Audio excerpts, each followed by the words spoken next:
Good morning and welcome to Craft with WAC postcards. Today we are going to be making postcards. I am Jessica with the Weyburn Arts Council. And I'm Bianca, and next year I'm going to be in grade 2. So first we're going to start with talking about the supplies that you can use for this craft. The first thing you're going to need is paper.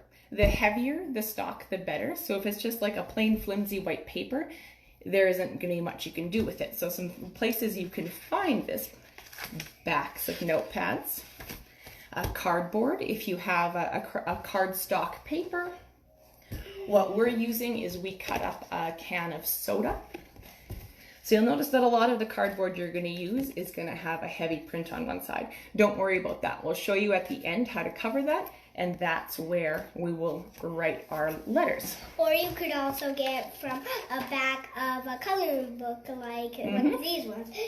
You don't have to cover it because cardboard on one side and cardboard on the other side. That is perfect. So it's easier. So if you have one of these types of sketchbooks, you could really use this, but we probably won't use it. We're just using different materials and different colors.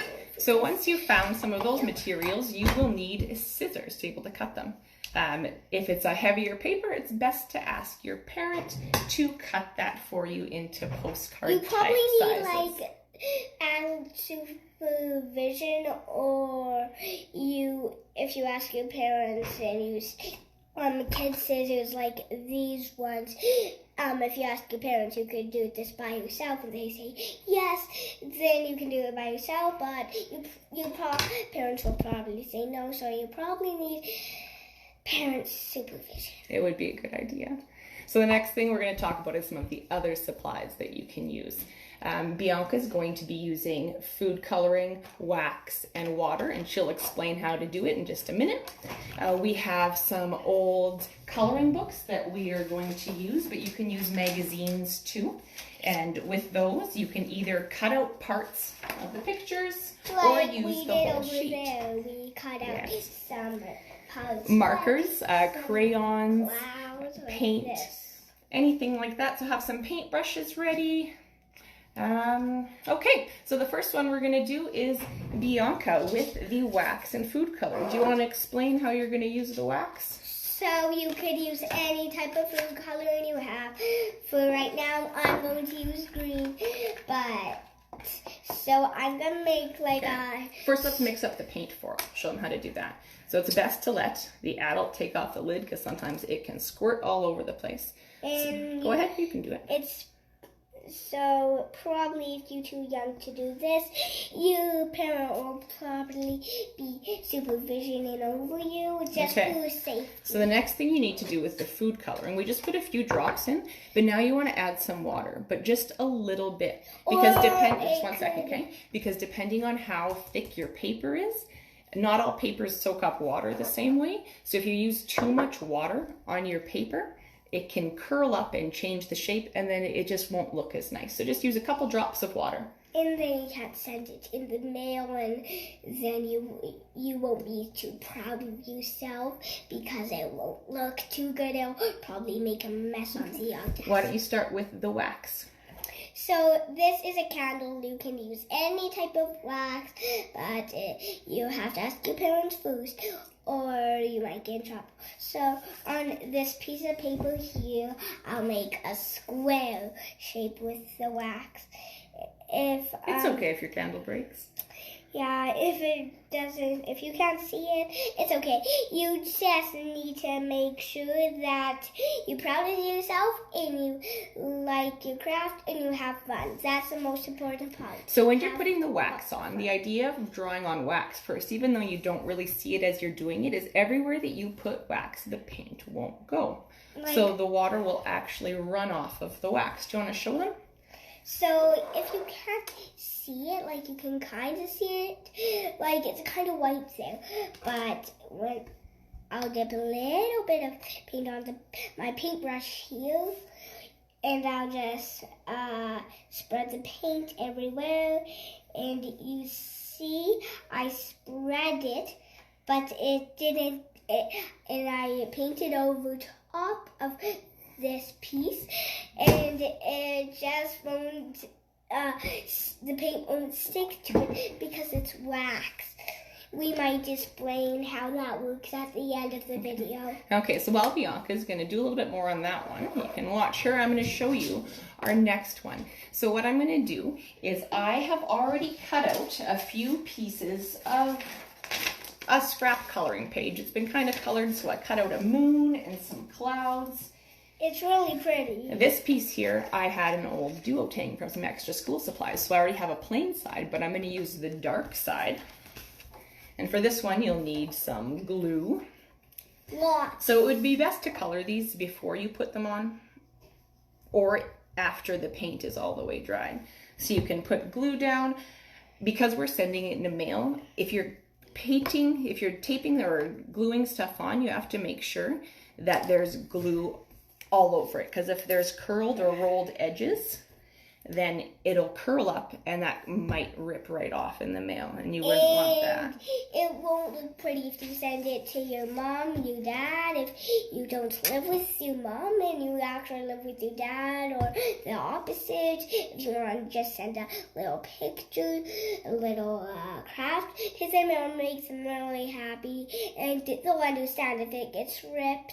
But we hope if you follow along and actually doing the craft with us, we hope in the mail, if you're going to send it, if you're going to do it, we hope it doesn't get ripped, because that would be pretty bad. But it won't be the end of the world or something like that. It will just be a little ripped.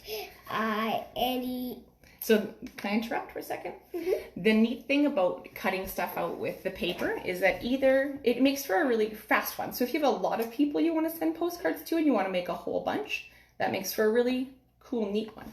Or if you just make one and then you print it off with a type of computer, and then you could, and then it will print off, and then lots of them. You would just have to write the number on the keyboard, or you could take a picture of one if you want to send it to lots of people and send it through the internet either. That's a good idea too. Another thing that we can do is with a more half-colored pictures is I'm going to cut off just a part of it. So if you don't necessarily feel the most crafty on your own, you're more of a coloring book type of person, you can still really easily make a cool postcard just by gluing down a piece of a coloring page. And it's pretty easy. With the scissors, you should, like I said earlier, if you're a kid, you should probably use these types of scissors or small types of scissors. So look, there we have another cool postcard. You can tape it down, but once again, it might be a good idea to color it before you glue it, or until the paint is all the way dry. So you have really easy postcards you can make too. And there was thread in this candle that broke. That's the wick, that's what keeps it on fire. Okay, so another thing we can do is just markers. Just doodle on your own. You can use any color of markers. It's not our choice, but and it doesn't have to be anything fancy. You can just draw a bunch of designs or lines and color them in, or you can draw some of your favorite animals. My markers are double-sided. That side is fastened. This side is like a write inside, color inside. So if you have these types of markers, if you want to write, you can write.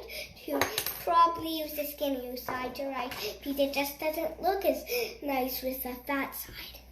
Okay, one of the last ones we are going to show you is how to, if you have paint, like if you have actual paint around, there's other cool things you can do here. So this one's going to require some paint. You can pick any color, but make sure you ask your parents first before you use the paint.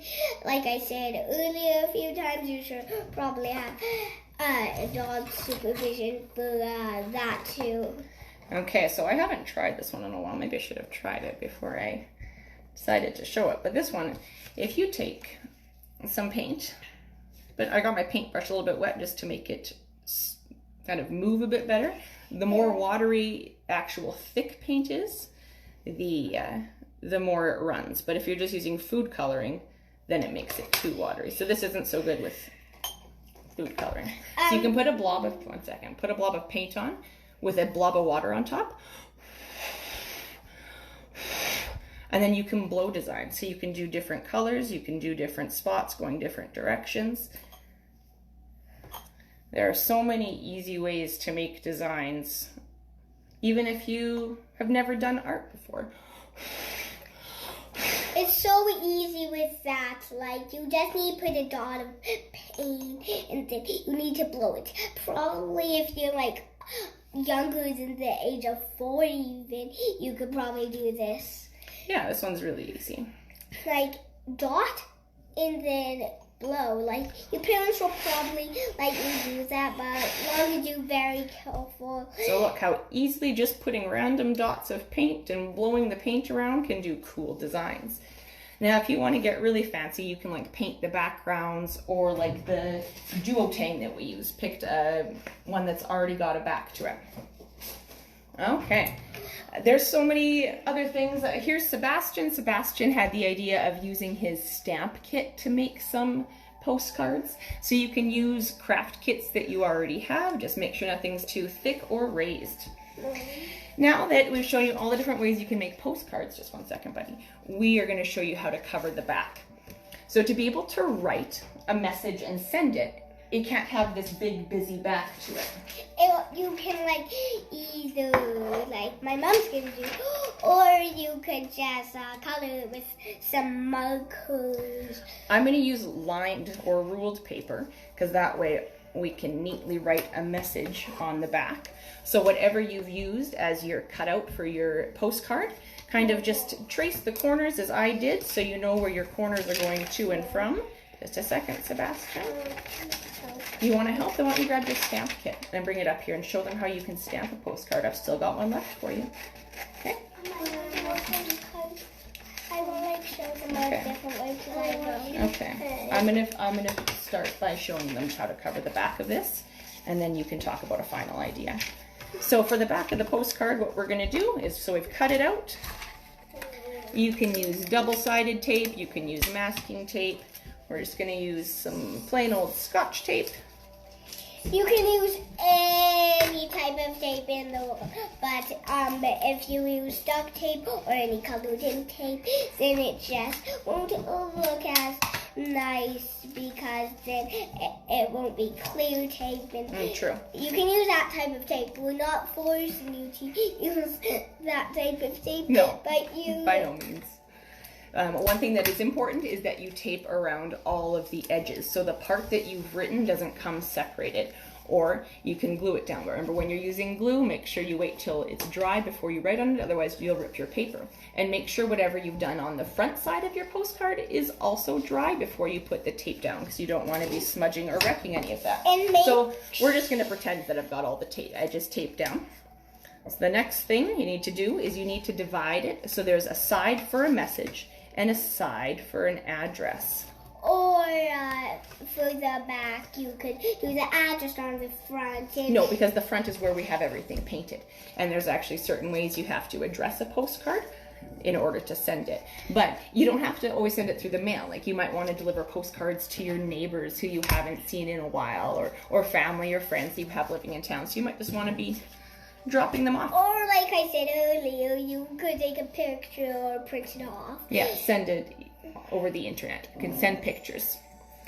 So we want to thank you so much for joining us. We really hope that you have a fun time making postcards. Do you have anything else to say, Bianca? And for the markers, well, they don't have to be any type of marker. They can be any type of marker, but you can like just scribble and stuff if you're too young to know how to draw perfectly. You don't need to draw perfectly. The important part is have fun. Very true. And we'd love to see the postcards you made. Put a picture on this stream or share it with the Allie Griffith Weyburn Arts Council Facebook page. We would love to see the work that you made today. It doesn't matter if you use crayons, markers, paints. You could use any single type of art supplies. You don't even need to use art supplies. A candle's not art supplies. It's birthday supplies or cake supplies. And we used a candle. And remember for the first saying, the candle was pretty handy because it was like just a crayon with wax. Very handy. Okay, thanks again for joining us. Can't wait to see what you've made. And hopefully you join us next week for Craft with WAC. Oh, and also remember, if you want to do this craft that my mom did, you should probably not put too much paint in here, or it could just all dry up and then it will get all curly and then it won't look nice. True. Okay, well, you guys have a great day and happy crafting. We might have another video sometime soon.